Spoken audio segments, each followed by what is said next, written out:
সবাই বলে না একটা মেয়ে খারাপ হওয়ার পেছনে একটা ছেলের হাত থাকে। আমি তো বলবো একটা লয়াল মেয়ে খারাপ হওয়ার পেছনে তার 12 ভাতারি খানকি মাগি বান্ধবীর হাত থাকে।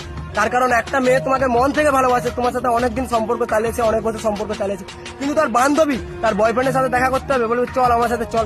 যে বলবে আমার বয়ফ্রেন্ডের সাথে যে ছেলেটা এসেছিল ওর সাথে প্রেম করবি, আমার একটা বন্ধু আছে তার সাথে প্রেম করবি, আমার এর সাথে প্রেম করবি, আমার বালের সাথে প্রেম করবি, সব সময় তাকে অ্যাপ্রোচ করতেই থাকে। বলবে আমি তো 4 জনের সাথে চলে যাচ্ছি, কোথায় কিছু হচ্ছে না। আরে তোর বয়ফ্রেন্ড কিছু জানতেই পারবে না, দুদিন কথা বলে দেখ, যদি না ভালো লাগে কথা বলতে হবে না। তোর বয়ফ্রেন্ডকে কে বলতে যাচ্ছে, তোর বয়ফ্রেন্ডের ঘর তো অনেক দূরে, সে তো জানতেই পারবে না। আর এমন ভাবে ঠিক একটা মেয়ে কথা বলতে শুরু করে, কথা বলতে বলতে ছেলেটার থাকে এবার লুকোতে শুরু করে। আর একটা মেয়ে যখন একটা অন্য ছেলের সাথে কথা বলে সেটা মেয়েটার ব্যবহারেই বোঝা যায়। বাট মেয়েদের বুদ্ধি আটুতে থাকে, এমন এমন কাজ করে, ছেলেকে ব্লক করে ফোন করবে, ফোন করে বলবে যে বাবা ফোন করছিল, রাত 12টার সময় বলবে যে মাসি ফোন করেছিল তাই অন্য করে ব্যস্ত ছিল। দিয়ে ছেলেটার কাছেও মেয়েটা ধীরে ধীরে খারাপ হয়ে যায়, যে ওই মেয়েটা আবার যেই ছেলেটাকে ভালোবাসতে হবে সেই ছেলেটাকেই শত্রু ভাবতে শুরু করে, কারণ সেই ছেলেটাই ওকে এবার প্রত্যেকটা জিনিসে বাধা দিতে সন্দেহ করতে শুরু করে।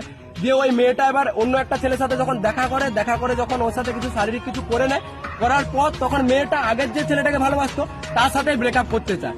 এভাবেই ধরতে গেলে একটা মানে ভালো মেয়ে, লয়াল মেয়ে, সে খানকিতে পরিণত হয়। আর একটা ভালো ছেলের জীবন যার কোনো দোষ নেই কিছু নেই, যে মন থেকে 100% ভালোবেসেছিল, সেও নষ্ট হয়ে যায়, সেও খারাপ হয়ে যায়।